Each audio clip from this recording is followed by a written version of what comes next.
I'm going to show you exactly how to link a Google Sheet to Google Slides. Open your spreadsheet in Google Sheets and highlight the cells you want to use. I include the header row every time because that text becomes the column names on the slide and the table looks odd without it.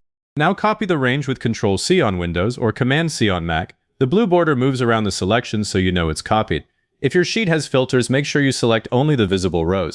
Racing through this and grabbing entire columns brings in a lot of empty rows that you'll have to clean up later. Open your presentation in Google Slides and go to the target slide. Click once on the slide canvas itself, not on the notes panel below the slide. That one mistake puts the table in the speaker notes and it's annoying to undo. Press Ctrl-V or Command-V. A small paste table dialog pops up. This is the step to slow down for. You'll see two choices, link to spreadsheet and paste unlinked.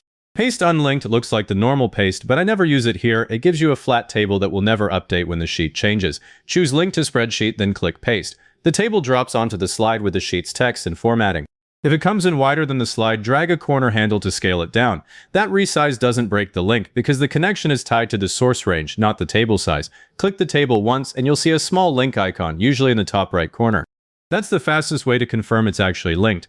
Let's test it. Go back to the Google Sheet and change one number in the range you copied. Then return to the slide, click the table, and an update button appears in the top right. Click update and the change number appears on your slide. This is the real reason to link instead of doing a normal paste. You update the sheet and the slide follows.